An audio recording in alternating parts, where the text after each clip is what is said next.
Hey, it's Warren Huart here. Hope you're doing marvellously well. I'm sitting here with the lovely Shelly Peiken. How are That's you? me. Nice to see you. Good to see you. Of course, we've been talking off camera. We so have. It's always good to do the intro like that. Pretend. And we're neighbours.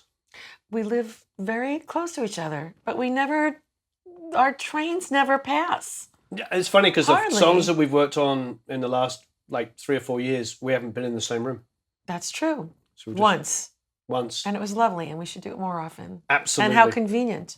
Yes, I know. Just roll down the hill. So I'm in love with Laurel Canyon. I don't think I could. I love, traveling to the beach and I love Los Feliz, and I love so many areas, but I love living here. It just feels like I'm in the country. You saw my yard. It's just Beautiful. Wilderness, and it's sort of like my little sanctuary out there, and I love it.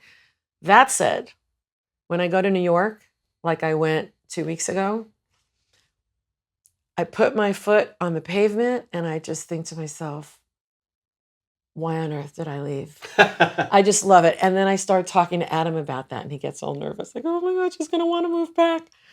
I said to him, Is he a Californian? No. He grew up in New York too, okay. But he grew up in the city from when he was little. So he had his fill. Right. I didn't really discover New York City. I grew up on Long Island, but I didn't discover New York City and culture there and immerse myself in it until my 20s. And I just feel like when I went a couple of weeks ago, my daughter's grown, she's in college. And this was the first time I've been there in a long time where I wasn't coordinating my work or play with anybody else. I didn't have a whole lot of meetings.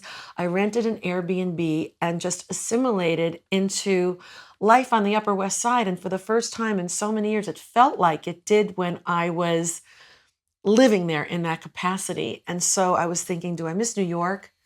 Do I miss my unfettered life? I wouldn't trade my world for anything, and I love my family. But when I came home and I said to my husband, I think I need to just do that 3 times a year. I want to go and rent an Airbnb in a neighborhood I love. It was creatively so fortifying.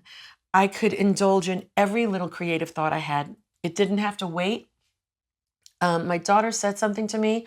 I picked up the guitar. I strummed one thing. I wrote one line. I knew that would be a song in 2 days. And over 2 days of walking around the city and eating in different eateries and going for runs in Central Park, that song worked itself out like a crossword puzzle. And I haven't written anything like that or in that way for as long as I can remember. Right. And I don't know if I'd want to do that every day, if I could do that every day, but it felt amazing. And now that I have the freedom to get back to that, I want to. That was a very long answer to a simple question about Laurel Canyon. But I think that's part of being a creative, is we like to embellish, we like to bring in lots of emotions and stuff. It's not all just, we're not doing, accountancy here. This is, it's definitely a science at times, but this is an art. I read Bruce Springsteen's book recently. Really enjoyed it. And he had 3 children with, help me, Patty. Patty, yes. And he was adamant about when he was working, and I don't know if there was a sign on the door or a light flashing that told her, that was a signal to her that he was working. He was not to be disturbed. Because when you get that idea, it's like if you go, okay, it's a great idea, but I got to take my kid to school and I'll get back to it later. You do have to take your kid to school because that's the most important thing you can do. But the truth is, when you come back to that idea, it's going to be different, if it's even there at all. Yeah. So he went through this thing where he said, don't bother me. And finally, she knocked on his door one day and she said, you're going to miss it. And he said, what? She said, you're going to miss the kids eating cereal. You're going to miss picking out their clothes. You're going to miss holding their hand. And he heard her and he took that whatever sign was off the door. But I hear that and I get that. Now I feel, and my daughter, when I raised her, she trumped everything. There were days that I worked and I wasn't going to not work, but If she was sick, I had to cancel. And there were a lot of opportunities I gave up in order to go to the game and go to the play and go. Those were my choices. I know I gave up those opportunities and I have no regrets. But now that she's not living in my house anymore, that she's at college, I'm back in touch with that connection, with the immediate inspiration. And my husband, being a musician too, understands that, because as a composer, he goes through it too. And I know when I hear the music playing, I try not to say, will you be home for dinner? Can you pick up this? Because there's this divine connection to what you're working on that's just so beautiful when you're in that zone. How do you find yourself not knocking on the door and going, no, you should have gone to the dominant now? No, I never do that. I know, I'm teasing. Ever. I know. It's like when you're writing with somebody and somebody in the Well, room, that's different. somebody in the room goes, that reminds me of, it's like, oh, why did you do that? Because it derails the song. Because even though at the moment it might sort of sound a bit like an REM track, in 10 minutes it's going to morph to something else. Yeah. Yeah. I'm very aware of that in writing sessions. And I have to say, I might be the one that sometimes says, is that a little too, before we get really attached? I've been very outspoken on infringement cases, and not outspoken as a hater, just that it is in our nature to be influenced by everything we've heard before. And it's not surprising that we borrow, even if it's unintentional. I love what happened between Tom Petty and Sam Smith, that something was realized and they came together in a room. They had a heart-to-heart and they said, okay, well, obviously this happened. There was no harm and we're going to make an agreement here. It didn't get ugly. And I don't think it's ugly. I think it's human. So if I am in a room, I sometimes will I try not to get in the way of the creative foreplay and how excited you are by the song sex, but I will maybe whisper to the producer, maybe not the artist I'm writing with, like, Warren, check out third bar.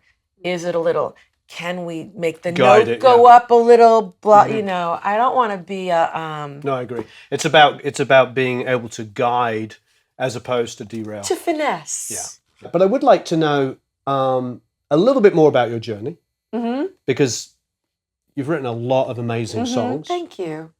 And, you know, you've written a bunch of #1 singles, which I think is... A few. Very impressive. I think most people in LA would go, oh, yeah, Meredith Brooks, bitch. I remember that was like, when I first moved here, that was like... That was the... Yeah. I'm very proud of that song. And that song was written in a little home on the other side of the canyon in a room half the size with an acoustic guitar. There was no track. There was no beat. It was just a line, a line, a line, a line. We both felt it. We both felt we meant it, Meredith and I. So very special to me. And it was my first really big hit in the States. My journey is I've been doing this for a really long time, probably 3 decades plus professionally, which I'm very proud of. And sometimes that can be a detriment and sometimes it's a real advantage. There are young people who are just coming onto the scene who look at me as somebody with experience and value and want to be in the room with me if they could every day. And some young people look at me and think, well, she's been around so long and she's dated.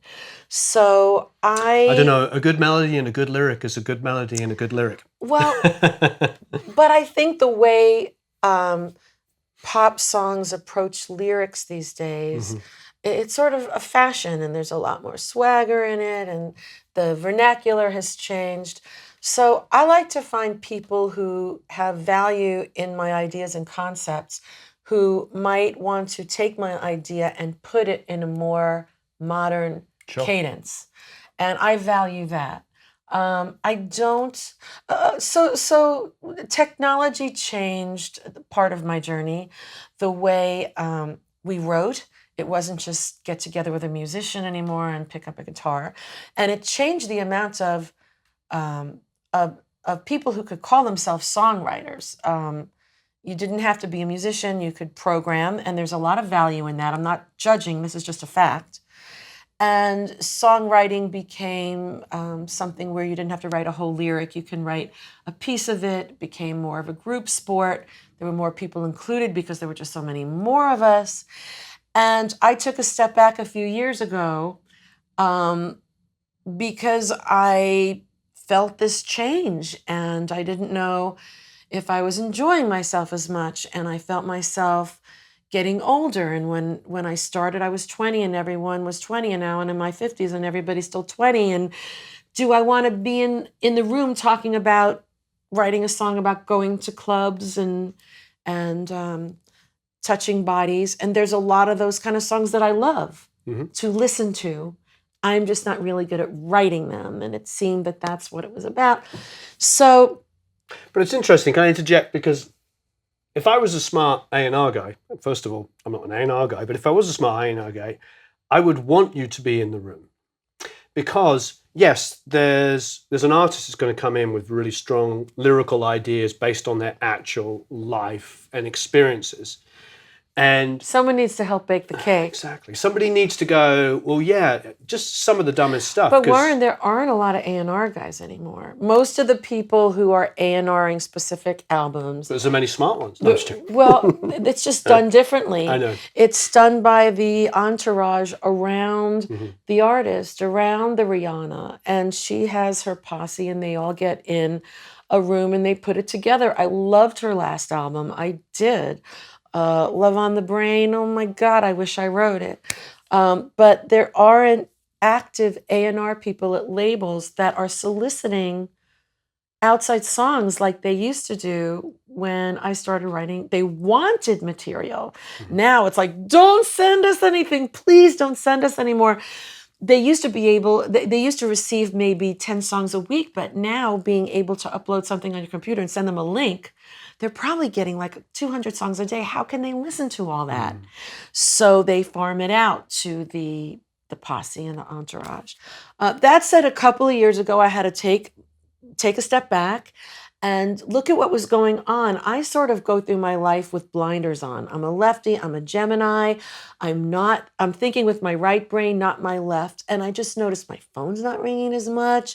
My big ballads, nobody wants them anymore. And I knew I was writing some I was writing some shit too, but I was writing some remarkable songs that I knew 8 years ago, they would have been fighting for this song.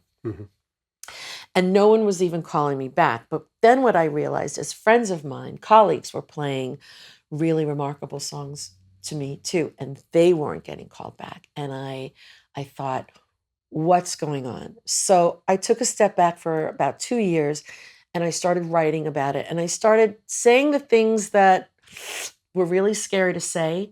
And I started blogging about it. And I found that these were conversations that a lot of songwriters wanted to have, new songwriters and experienced songwriters, people that had been around for a while. And the conversations blew up. And I wrote, can I hold it up? I wrote my little book, may I? So I wrote this book, Confessions of a Serial Songwriter, and found a publisher, which was also a miracle. And I've been, it's been doing really well, more so in the songwriting community, but there's so many conversations about how the business had changed. And when I was done with the book, I felt like I had written my way to the other side of this hill. And because during the book, I didn't know whether I wanted to continue. Where was my place? And now I feel excited again. And I'm writing again, but I'm saying no a lot. Instead of writing 5 days a week, I'm writing maybe once or twice, but I'm going where the love is. I'm not trying to get into rooms that I have to convince people to open the door for me. I'm going where they really want me. And then I feel my value and I do better work. I did an album for Atlantic maybe 6 years ago. And it wasn't the biggest budget album. And so we had to get the best possible mixer we could for our small budget. And we put it around, it's a horrible story, but we put it around 10 different people, one song, to find out who would be the mixer on the album. And there was 3 or 4 well-known mixers with 30 or 40 years worth of accumulated knowledge. And then there was like 6 or 7 of the young, hip, up and coming. And what I did is I gave them all to my assistant and I said, play them all back at 0 dB. I don't want one to be louder, quieter, whatever. And just play them 1 through 10 with the band and the A&R guy and me, and we'll choose the best mixer. And don't tell me who did what. Yeah. Tim Palmer won. And none of the young, hip, new guys, they all got ignored immediately. Everyone's like, oh, that's awful, that's dreadful, that's blah, blah, blah. But I know, and there's no disrespect to somebody up and coming, they just weren't there yet. They weren't Tim Palmer. They weren't a guy that mixed U2 or Pearl Jam or made those records like that. So my point is there's no substitute for acquired knowledge. And we have to, and sometimes people acquire that knowledge super quick, or they're Mozart and they started at the age of 4, and by the time they're 21, they're writing, as Malcolm Gladwell talks about, 10,000 hours. 10,000 hours. So sometimes that comes quicker. I, like you, started to become successful, actually make a living at music like at 32. It wasn't like I'd been in bands that were signed, but I wasn't making a living until I got into my 30s. So I consider myself a late bloomer as well, compared with friends of mine that had record deals and top 10 singles. I think it's really important to do a lot of work before you get successful. If you get that success too quickly, if you are really lucky and get a single, your first song out, you haven't done the work to be able to persist and prevail. Right. I felt like I knew by the time I had my first song recorded was on an album, Taylor Dane, and Billboard wrote it up and they said, here, it's not the single, but the song to watch on this record is Carry Your Heart. I was like, oh my God, that's it. I'm gonna have a big single. I went out for coffee one day in New York with Evan Lamberg, who was like an intern at Joe Bett at the time. And he said, Shelly, don't get too excited. I worked with this writer recently. And after he had his first song recorded, it took like 10 years to get a single. And I said, Evan, that's not going to happen here. Right. Because I am Shelly Peiken. And that's not going to happen. And this song is going to be my first single. It's going to be huge. 10 years later, I had my first single. And it was a hard wait. But I had done a lot of hard work in those 10 years. And I had learned so much. And I think that if that song were a single, I wouldn't have developed the skills to have my body of work. I've been doing this professionally for 30 years. There's not a lot of people, Billy Steinberg, where a lot of people just get tired. And I can't do it anymore. I can't handle it, but I'm still inspired. And it's really hard to hang on and to say you're still earning a living from it.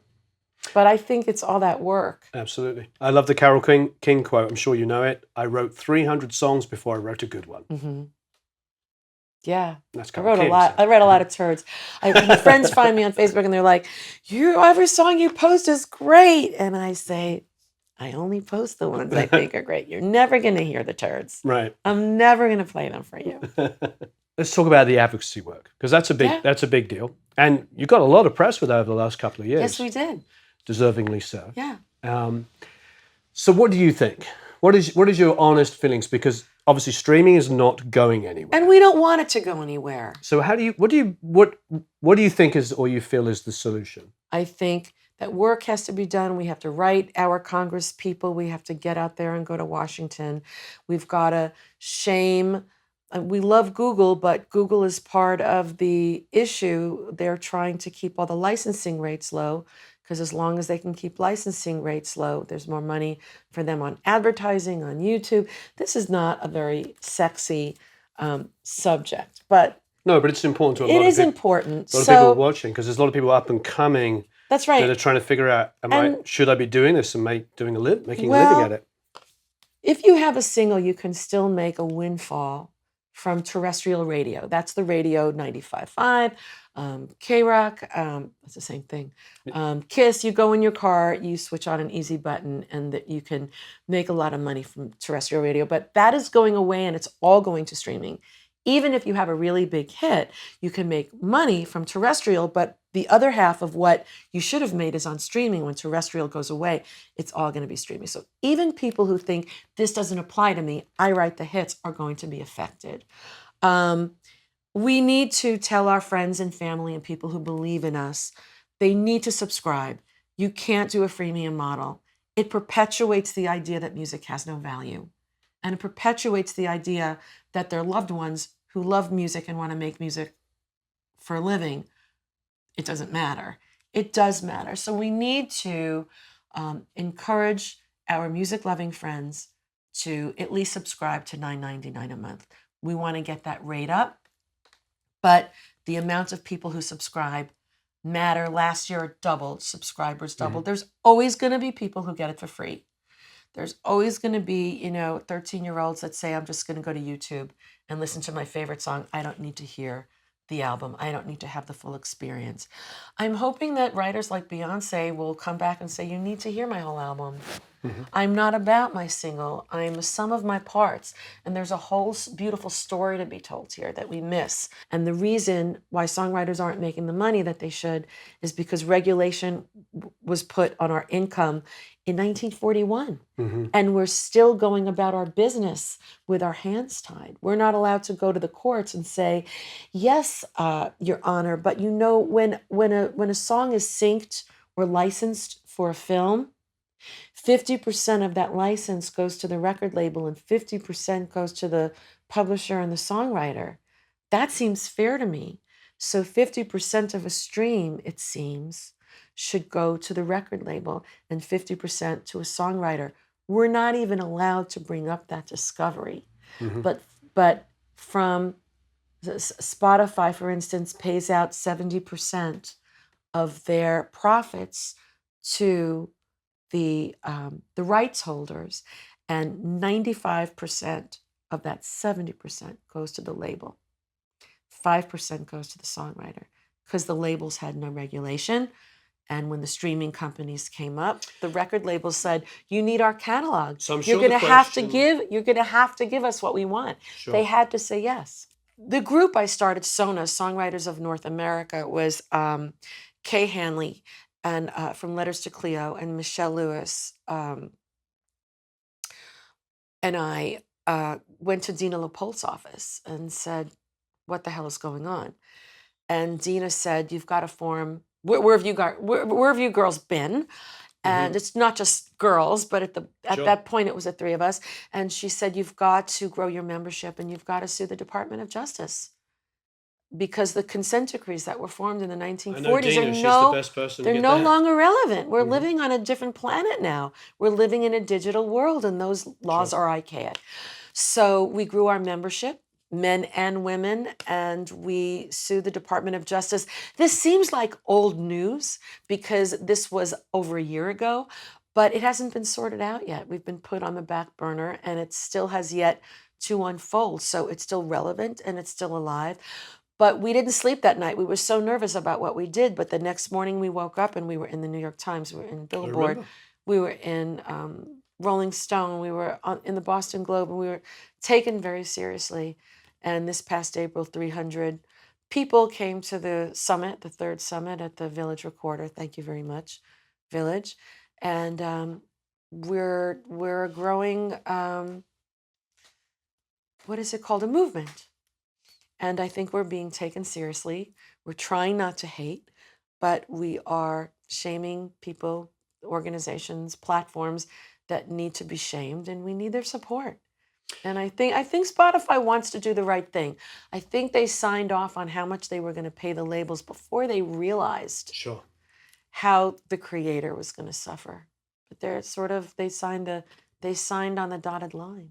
Yeah. So I think what we need to do is, first of all, I want to invite anybody watching to go to the SONA website. It's wearesona.com and sign up. It's like $25 a year, and that for one of the levels. And then, of course, you could sign up for more and come to some meetings. And that gives us a lot of support to go to Washington, to advocate, to go around to schools locally and internationally, and mostly nationally, because it's our issue to start with, and talk to young music-minded students about what's going on and what they can do to help. There's also a lot of information on the website that will tell you, find your congressman, write them a letter, tell them you're not going to support them if they're not going to support the creators' agenda and their livelihoods. But speaking of the celebrity, the well-known celebrity versus the up-and-coming newbie who doesn't have a name for themselves yet, we're interested in the dual optics. We really need the Steven Tylers and the Tom Yorks to come out and speak on behalf of young people who are coming up who are not going to have the same opportunities that they have.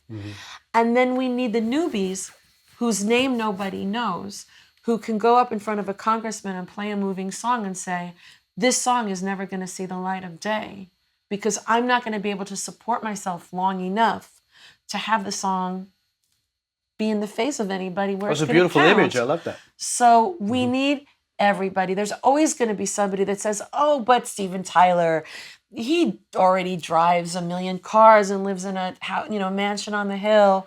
He doesn't matter, but he does matter.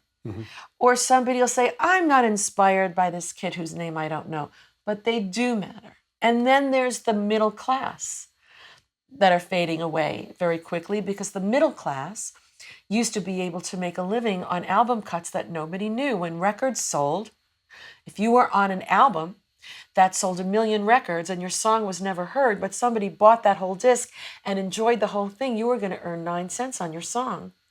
So we were able to earn a living.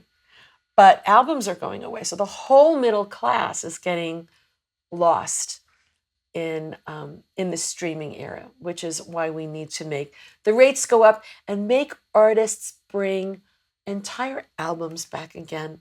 There's a journey to be had, not just a 3-minute piece of candy. There was a whole plate, and you had your vegetables, and you had your entree, and you had your salad, your starter, and you had your dessert. When you're done with the album, you knew so much about that artist, and you felt like you had an experience. So that's my soapbox. No, it's good. I want people to feel free to debate. I mean, this is the biggest piece of information here that I don't think anybody, I don't think it's the biggest people. The biggest piece of information here that nobody is talking about is that understanding of when you get a song licensed, how it's divided. People ask me all this all the time, they don't understand. If $1,000 comes in, it goes boom, half publisher and writer, etc., and half goes to whoever owns the master. And you're making a very important point that with streaming, it's not treated that way. And that is barely ever talked about. I'm talking about it. Yeah, this is good because I don't 50-50, think... that makes sense. We're in a partnership. I need the record label. They're a big machine. The record label needs my song. Without a song, the music business does not exist. Sure. So, the way I see it is a lot of the streaming companies built their businesses on the backs of songwriters, and the songwriters aren't being compensated. Without the songs, there'd be no streaming business. There'd be no record labels. When the record label says to you, or the streaming company says to you, or Google says to you, give your songs away for free, it's exposure. There are people and businesses out there making billions of dollars on the song you're giving away for free. I promise you. That's really important. And what am I exposing? That you'll go out and buy my CDs? Nobody buys CDs anymore. There's not even a slot in my computer for a CD. The next car I buy won't have a CD slot. And iTunes are doing away. Sirius. It will have Sirius, which is okay if people subscribe and the creators are being paid. But downloads are going away, and that used to count as a mechanical, the same 9 cents as maybe a CD would pay a songwriter. Those are going away. So exposure for what? On the artist side, it's a little different. A performing artist might get exposure, and somebody like me might say, oh, I like them. When they play at the Greek, I'm going to buy a ticket. But the songwriter or their co-writer isn't going to get a piece of that. Yeah, those are fantastic Wah, points. wah, wah. No, because it's about the future. It's not about and you're right. If we can get currently successful and legacy artists, you know, To speak out. to speak up to help the future. Yeah. To take Ed Sheeran should take the hand of Amy, who wrote so many of those songs with him, and say, here's who I'm fighting for. I'd be nothing without her. I need her. Yeah. You talked about doing workshops. You've done stuff where what was the last one you did? I did the Song Studio in Toronto, Nice. a week long. I sat with students for 3 hours a day, 4 days in a row, and critiqued their songs. I went into that room thinking, I hope I had enough sleep and a big breakfast, and this is going to take a lot of energy. And it was so much fun. Everybody was really engaged and really appreciative. And I was able to find something good in every song. And I felt like everybody left the room and felt like they were a little bit better of a songwriter. A very rewarding experience. I was exhausted when I left. Oh, I bet. But I like that. That's when people ask me about production and stuff, and they're like, how do you work on songs if they're not good and blah, blah, blah. I'm like, because by the end of it, it's good because exactly You what you polish just said. that turd. Well, you also, like you just said, you find something good in it. Yeah. So if somebody comes in and they play a song, yeah, why is it bad? Because it's the wrong tempo, it's the wrong key, the lyric needs to be written, the melody in the chorus is not very good, but there's a bit of the bridge that you really like. That's all you need. You just need I like the way they went, I love that little... Take the good parts. Yeah, I like that rhythmic element, and I hear something in your voice just there. Let's take this 2 seconds and apply it across the song. Mm-hmm. That, again, comes down to where we're blessed with experience. Mm-hmm. That is super valuable. But, I'm here because I really believe that I want to encourage people to make music, because when they hear the sort of stuff that we talk about, we're not trying to be negative and be like, it's bad. It's like, no. It's problematic. Problematic. It's not bad. It's problematic. And I have told so many of my Facebook friends, keep writing. Don't lose your connection with the joy of writing. And I realize I think I'm telling them something I might not be doing. So I have put my money where my mouth is. Mm-hmm. And when I sit down to write, I don't think about who's going to cut this, who am I going to play it for. I just get the song out. And I swear, I think in the last few months, I've written I don't want to say my best work, because that sounds so arrogant, but some songs that I'm most excited about, right. More excited about than I've ever been. And I don't know how they're going to see the light of day, where, but I'm putting them out there. And I just think little miracles happen all the time when we're active, when we expose ourselves, and when we're vulnerable, and when we get outside from behind a screen and out of our house. And things happen when you walk down the block or get a cup of coffee or take an Uber. Unlikely things happen in unlikely places all the time. And we have to count on that right now.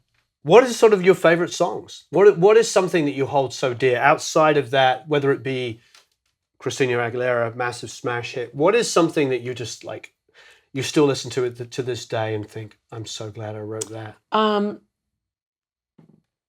Well, I wrote a song called Human on the Inside that, her record used to be right behind you. Chrissie Hynde recorded. Oh, anything, well.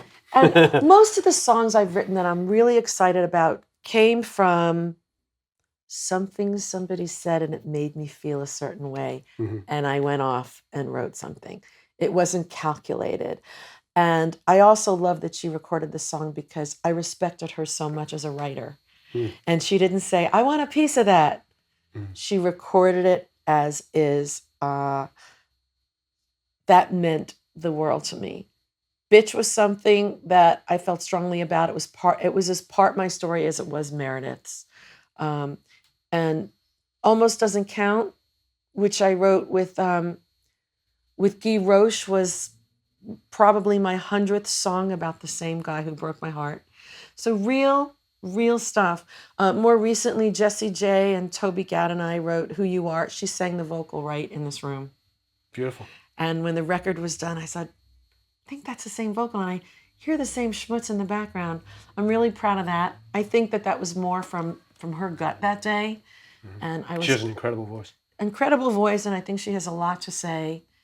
Toby sat down that day, picked up a guitar, and played just a little something that made me feel differently, made me think of something different than I felt before he played it. I always like to work with musicians that when I come in the room and I think, do I have anything today? Will I be on my game? And they play something and I just go, I know what I want to say.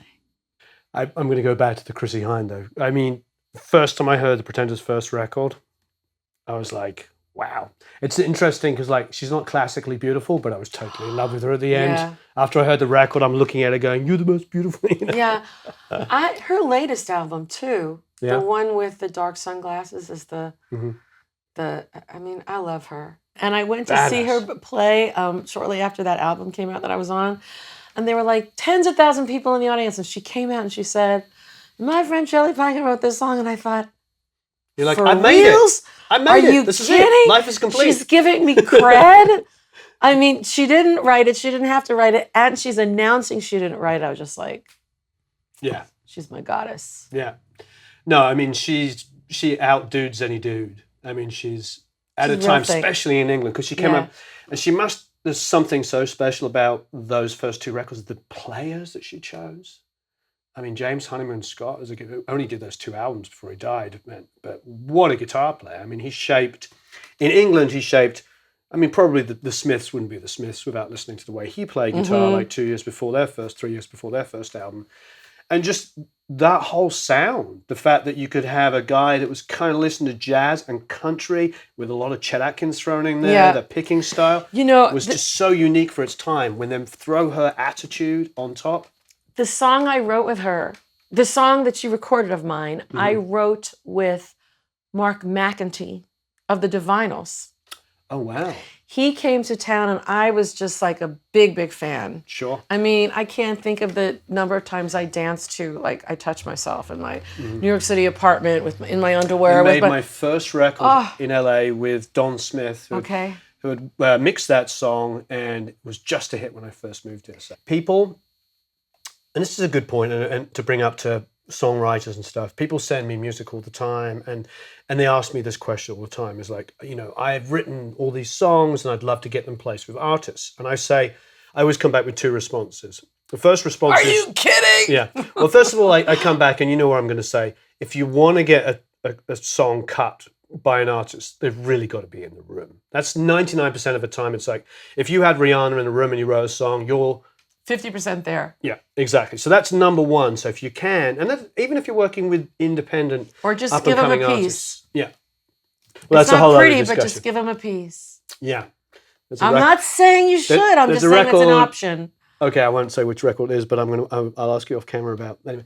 But anyway, you know who I'm talking about, I'm sure. But anyway, So firstly, yes, no matter who the artist is, it doesn't matter if it's a little indie artist or the biggest artist in the world, if you want to secure your cut, write it with the artist. That's number one. But secondly, when people come to me and they say, I've got songs just as good as 9 songs out of 10 on somebody's record. It might be true. It's irrelevant. It's irrelevant. Do you have a smash hit number 1 single? That's the only real way you're going to guarantee that you have a chance for it to be cut. You have to say something. It's not just about how good or how beautiful the song is, because beauty doesn't really matter that much anymore. Do you have a song that is so unique and so distinctive from anything on that album? Because if they can write it themselves, why are they going to take it from you?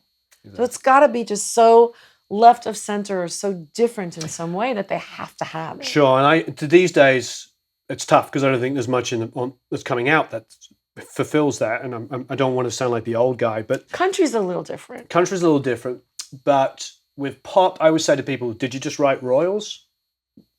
You pretty much got to write Royals. And she wrote that herself. Yeah. Someone Like You, or Gnarls Barkley Crazy. Those are the 3 I usually use. I'm like, unless you've got a song that when the first time you heard Royals, you're like, what is that?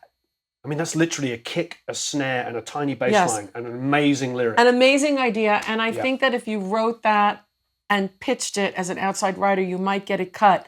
But she wrote that, and it was very indicative of her life Yeah. and her perspective. Mm-hmm. You know, it's hard to get in from the outside. Like Busby did it with Try and Pink. Mm-hmm. And I think that there was some pushback there from Pink. Wow. But she took it on and did a beautiful job, and I think that they got nominated. I mean, those are just and good for Busby. He's really talented, but these are the exceptions to the rule. There's I probably can count on my hand how many songs per year an artist records that was written completely by an outside writer. Yeah. It says something for the song, it says something for the writer, but it's really hard. But somebody at her label felt like there's a missing piece on this album, and it would do this artist good to say something like this. Great. Yeah, so for me, it's still those two things. And Get the artist in the room. And it was Busby. I mean, Busby's established and he's respected. Yeah. But I saw him fighting. I saw him fighting for years. Yes. Yeah. Yes, but he's there now, so he's established. If that song had been written by somebody who did not have their foot in their door yet, it may not have made it. So it counted that he had some relationships.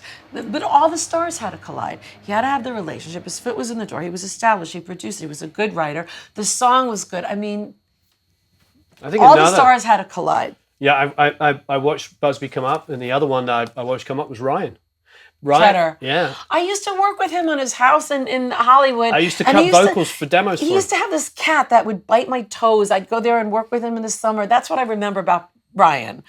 Cheddar. And I'd wear these flip-flops, and his cat would bite my toes. And I'd be like, Ryan, your cat is biting my toes. And he'd shoo him out of the room. And I'd be like, who is this little... But I knew, it was so obvious. This guy is so talented, and everything that comes out of his mouth is workaholic. That's another thing. This guy, when I was working with Ryan, he was still signed to Columbia with Missy through her little Velvet Hammer or whatever it was called. Remember that? And he was about to get dropped. They didn't put out Apologize. They didn't think it was a hit. The label didn't think it was a hit. He got dropped. Timbaland picked him up. They remixed it with the drum beat. He put in a different beat. Greg Wells was involved in that, right? Greg Wells produced the original version, yeah. And Timbaland had added a beat, but it was essentially the same song, But Timbaland gave him the voice. He gave him the voice. He believed in it. He put it out as a single. You know what's interesting about this? This is our business. Is if you read the very first reviews of Timbaland's record, I'm sure they've been gone back and rewritten. Nobody mentions that song. All of us, the writers, everybody, the producers, all knew it was a great song, but the businessy people didn't, And that's neither here nor there. And then, of course, it just comes out as like the third single or whatever off the album, and it's a massive international smash. Why wouldn't it be? It's an amazing song. And his voice is butter. And that's Busby as well. Both great singers. Busby was an artist, and he has an incredible voice. Yes. It's another thing I think that it's not a prerequisite, but it's something that's important, I think, for those two guys, is that they can get in a room with any incredible artist. And be able to articulate a melody and a phrasing and present it and show you how it would sound and inspire you with. So as a programmer, if you're building tracks, find yourself a great singer. Yeah. Which is great, and it opens the door to a wonderful conversation, as if you have a talent as a guitar player, a piano player, any of the above, a singer, you're a great lyricist. There is room for everybody. But interesting that there is a place to write with someone who can sing, and sometimes it just doesn't fucking matter. No, I agree. If you could make me feel something with whatever voice you have, bring it on. Yeah, I think there's lots of character voices, I suppose. I'm sorry to make it sound just so trite to say character voices, but there are character voices that are successful because there's other outlets to make money, film and TV licensing and stuff like that. I mean, there's guys that obviously are incredible singers but aren't pop singers. Ray LaMontagne, obviously, love him. Always going to sell in the hundreds of thousands of records. But yes, it is sad that there isn't a world where he can sell millions like well, no one can sell No one can sell millions. Right. But I think, the biggest selling record last year maybe reached 3 million. Sure, Because absolutely. it's not the disc. We're not talking about music as a consumption. We're talking about a physical totally understand. copy. But one of the problems that we're in is like, how do these people get from their bedroom writing and demoing great songs with interesting voices and all this stuff? How do they get out there? Because now it seems like every other person has a licensing company. Everybody's got 20,000 artists in their licensing company. It's like I get asked that question a lot. I have you great make a livelihood. You have a second job. Mm-hmm. Most songwriters have a second job. They drive an Uber, they teach, they do graphic. Pros and cons. The pros are, it's great to have other jobs, other passions. You never know what can happen when you're in another room, like I said before. The con is, gone are there days that if you only do songwriting and you get $50,000 a year from your publisher as an advance, or it must be, you need more than that now, Right. that you can hone your craft and get and work at it every day and get as good as you need to be professional for 20 years. If you have another job, if you're waiting tables, and there's no shame in that, you just don't have as much time to do what you have to do, much less the social media that it takes to stay relevant. So they have to have, it works because they have to have a second job, but also I think what's going to happen, Warren, is that a lot of songwriters who would have been able to survive years ago are not going to be able to stay in the game. And a lot of talented ones are not going to be able to stay in the game because they're not going to be able to survive on their indie record that's getting played by indie stations, and they can't afford to tour anymore and pay for the van and the gas, and they're going to fall by the wayside. And so the survival of the fittest will remain, and we're going to lose a lot of that diverse, independent music that we would have had otherwise if we could maintain a livelihood. I agree with everything you're saying. I think the onus is going to be on the up and coming gatekeepers, because at the moment we still have the same gatekeepers from the 80s and 90s. We do. Still have the same guys. They're all in their 60s, 70s, even 80s, and they're still running the labels and the publishing companies. So the onus is going to be on the new gatekeepers. No, young people are just as greedy. No, I know. That's what I'm saying. It's going to be on the onus on the new gatekeepers, up and coming, because it's still about the gatekeepers, unfortunately, going, this young writer, this young artist or band, I want to get behind them. Whether it be, it used to be publishing deals, as you remember, in the 90s were insane. You used to get somebody with half a song that was a hit. It was in the pipeline, but publishers recouped from album cuts. Yeah. If records are selling, publishers could afford to give everybody in the 90s $100,000 a year because they were recouping all that money. But they have nothing, you can't really blame them. They have nothing to recoup from anymore unless you have a single in the pipeline. But I say, if you have a single in the pipeline, why make a publishing deal? Yeah, that's kind of where I feel. Yeah. I've moved away from, I've had publishing deals and I haven't renewed or gone back. Yeah, I mean, for me, a publishing deal was good because I didn't have a single, but I had a lot of activity that they could recoup from, and they believed that one day I would have that single, and so support me until it comes. Yeah. Once I started earning, I didn't need co-publishing deals as much. Now, also there is the rise in the writer-producer, which is becoming, and I think is something, if I was up and coming now, I mean, obviously I do that, but I would be encouraging people. If you write and you're young enough, learn your DAWs, hone your skills, because it is another way. What is a DAW? Yeah, digital audio workstation. Oh, Pro Tools. I suck at that. No, man. it's okay. I can't do it at all. Right. And I always opted not to because it took me away from the song. Sure. But I'm with you. If there's a young person coming up, I would say DIY it as much as you can. Yeah, absolutely. Because if somebody comes along, I mean, we're talking about budgets earlier of like a $15,000 cut or a $20,000. A lot of these days, it's $5,000 if you're lucky, and nobody's going to argue with $5,000 you didn't have yesterday. Like, oh, we like this song, we're going to put it in this TV thing, this, that, the other. There's only $5,000. You can be like, you know what? It's free money. I wrote this song. I'm getting $5,000 I didn't have yesterday. You'll take it. I mean, the budgets have gone significantly down. But if you are splitting it with the producer of the track and the other co-writer, suddenly it's boom. Now, if you're young and up and coming, or even if you're not young and up and coming, but you're doing this, if you can expand your horizons, obviously you can have a larger ownership of the song. Mm-hmm. There was a while there that the producer was getting 50% regardless of whether he was in the room or she was in the room or not when the song was written. Yep. I cannot subscribe to that.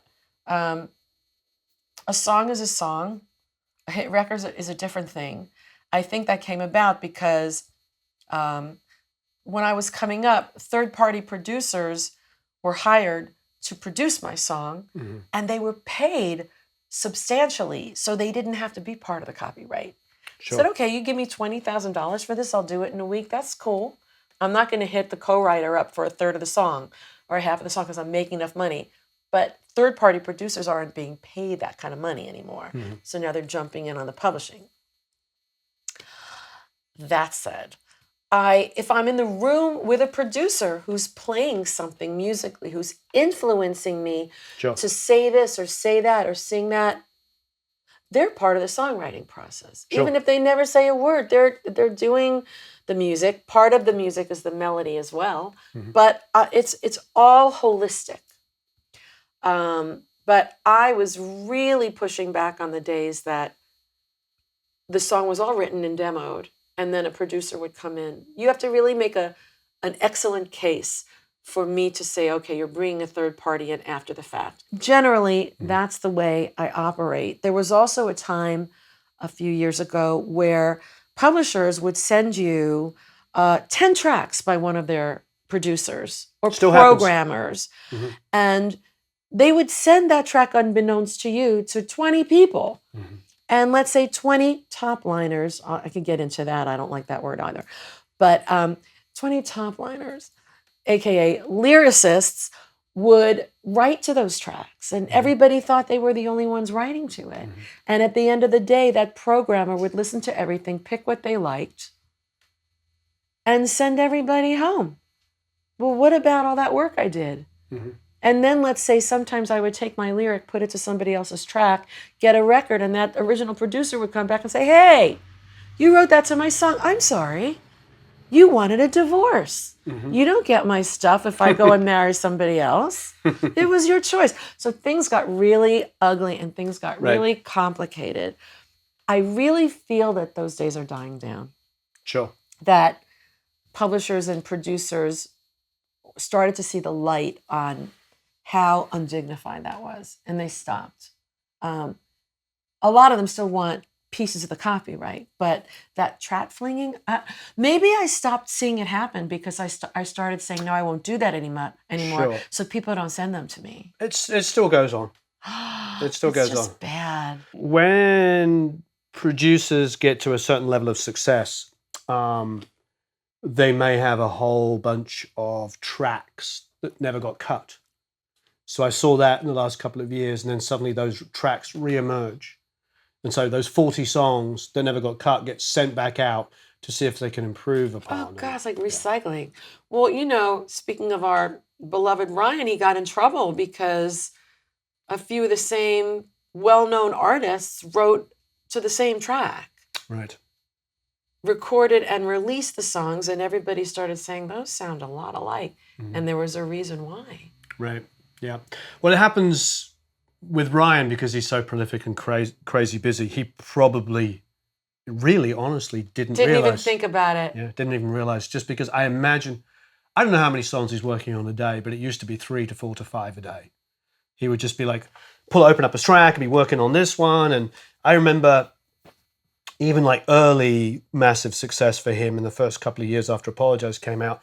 I remember having writers come and they were like, I walked in and he was just finishing up with blah, blah, blah, famous person. And then I worked with him for 2 hours and then blah, blah, blah, famous person arrived. And I mean, he's... like a revolving... Yeah. You know what? I can't judge people like that. Yeah. I think if you've got the stamina and you've got the creativity, Sure. I need more balance in my life. Right. Sometimes I wish I were more like that, but I don't regret making the choices I've made and Sure. having the balance in my life. For me, I feel like I've got to live life in order to have something to write about.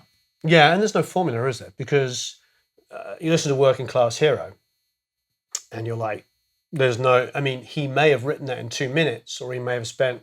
That's the thing is that you know that is John Lennon's. That's how he felt, and that's an accumulation of his life up until that point, and it's almost his anthem even more than Imagine. For at least for me, when I hear that song, I'm like, that makes perfect sense.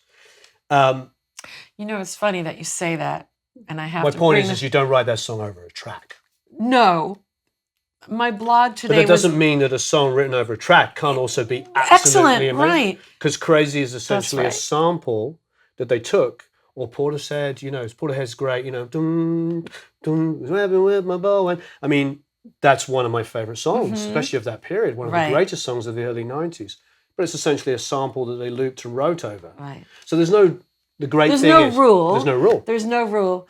I blogged about this exact thing today, and I invite anybody to sign up and read my blog. It's from my website, shellypeiken.com. You can get to my blog from there.